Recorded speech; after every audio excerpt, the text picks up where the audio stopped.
Hello, and welcome to Conscious Curiosities, where we unlock the wisdom of the universe which lies within us. I'm Maria Luz, your host, an astrologer, certified hypnotist, and psychic medium. And I am doing something new.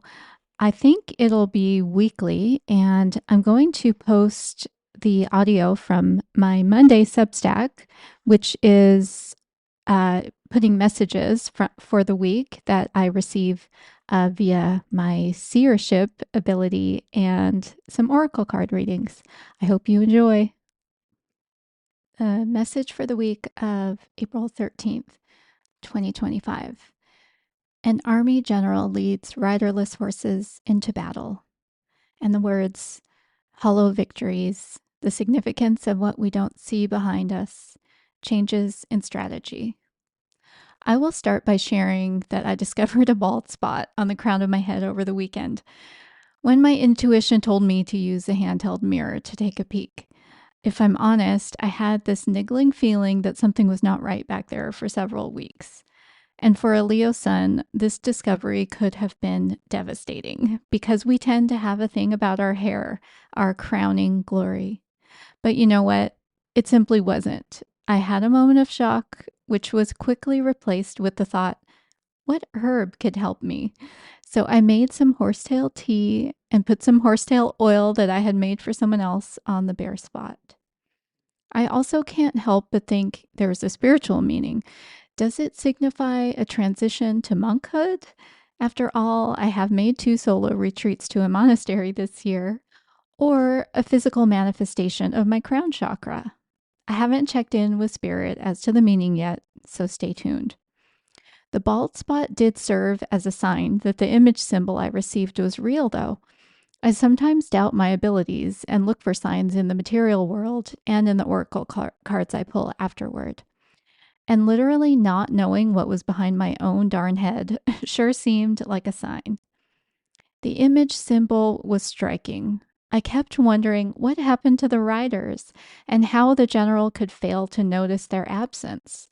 His facial expression was one of sheer determination and focus on whatever was in front of him. Gulp. Haven't we all been there, clinging so tightly to what we want or think we do that we don't realize what we may be losing in the process? And often, too, when we fail, rather than examine those losses and the failed strategy, we instead double down and turn our frustration outward. And we repeat the pattern again. Maybe not in exactly the same circumstance, but with an equally frustrating outcome. Or perhaps we get lucky and we are successful. We get what we want, only to find it hasn't scratched the itch we thought it would. And rather than examine why that is, we set the bar higher or blame the prize for not meeting our expectations. This sounds a bit nuts, right? Yet we are seeing all of this played out on a large scale. While we may not be able to solve the world's problems, we can at least begin with the back of our own heads. Be brave. Hold up a mirror to yourself. For the oracle card spread this week, I was inspired by the full moon, and I used a spread from 111 Oracle Spreads for Every Day by Crystal Banner, and it's called the Phoenix Rising Spread. So card 1 was the old self, and I pulled Elder Blue Jay, Speak Up. This is from Animal Elders Oracle by Asha Frost with the artwork by Howell Fichette. And the Libra moon harkened back to when the lunar nodes were in the signs of Aries and Libra, mid 2023 to January 2025, as well as focusing on the Venus retrograde through Aries. Both call for review of how one advocates for oneself in relationship. Silence is not always peaceful. Sometimes biting one's tongue or, quote, suffering in silence just delays a difficult conversation or decision. From the guidebook, quote, people may turn away from your truth, but your words will land for them when they are ready. Once you know in your heart that you must speak, there is no going back, end quote. If there is a relationship in which you feel your truth will not be accepted, reflect on how this is impacting your life. Do you still accept its impact? Card 2 is the new self, and I pulled Hummingbird Reflection from Fauna Inspiration by Avec La Vie. From the guidebook, quote, with such excessive activity, she tires quickly. To recover, she settles into her favorite perching place and falls into a deep sleep, end quote.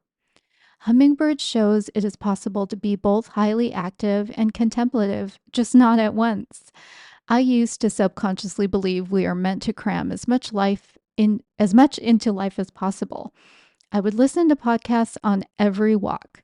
If I had 15 minutes before I had to leave for yoga, I would zoom around vacuuming. Then I realized I was missing the opportunity to be open, receptive, agendaless.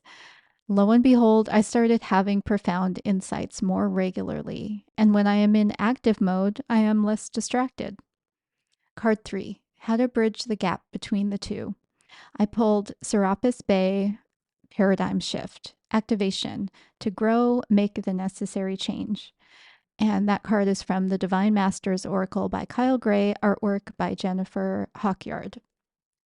Serapis Bay is, quote, the divine master who is responsible for helping those on earth move through the process of ascension, which isn't about transcending the body, but fully aligning soul, mind, and body to transcend all earthly limitations, end quote. This card talks about this energy rising to the surface and that old ideas and beliefs are in the process of changing, which will in turn change the trajectory of life. It is natural to feel resistance to leaving the known behind. However, to focus on the known rather than where you wish to go will be to allow fear to control you. As I practice meditation more regularly and follow guidance from my higher self as I move through my day, I am noticing how my old self told stories about virtually everything. Waking up, the story would be, I'm going to get up, make coffee, do the tarot card haiku, take Ray outside, etc., on and on throughout the day. Maybe it's just me, but see if you do this. And instead, try to simply see what your plan is as images rather than layering on a story. It removes any judgments, stories, or burdens and allows for new experiences of the mundane to happen. Card 4 is the challenges of this transition, and I pulled Meditation, Skullcap, from the Magical Herb Oracle by Sherilyn Darcy, illustrated by Dear Dandy. Speaking of meditation, from that last card, I can hear the groans and stories such as, I can't meditate. It's okay, have compassion for yourself, and be open to erasing your stories about yourself. I see this more about accepting what is, and as a first step to mindfulness, just relaxing. Skullcap is a wonderfully friendly herb who invites us to release tension, and I think it is impossible to feel aligned on the soul, mind, and body level while we hold tension. From the guidebook, quote, goals are also highlighted, so now is a good time to check in with old and current ones and give some deeper thought to how you are going and what you could do about it, end quote. Card 5, the rewards awaiting you. I pulled The Sorcerer from the Mystical Shaman Pocket Oracle by Vololdo, Baron Reed, and Lobos, illustrated by Della Gratalia. This card speaks to times when we may have pushed through to our goals without integrity. If we refuse to look at the shadow from those behaviors, we will likely continue to confront them on our path in the form of other people and situations. From the guidebook, quote, the sorcerer arrives to challenge you to change your thinking. You're given a second chance. Correct your course and practice not blaming others for the darkness that lives inside you. Make peace with it and choose another way. End quote. The reward is the growth and easeful flow on your path once you have made yourself aware of areas where you feel a lack of integrity and then doing something about it. Ask any follow-up questions. So I thank you for listening to that little plug and for listening to me read this. I'd love to hear in the comments if you enjoy it or or I guess if you don't. But I thought it might be nice to give people an opportunity to listen rather than just read these each week. I think there is some frequency that comes through my voice as well. So take that if it helps you. And of course, take what resonates and leave the rest behind. Thank you and have a wonderful week.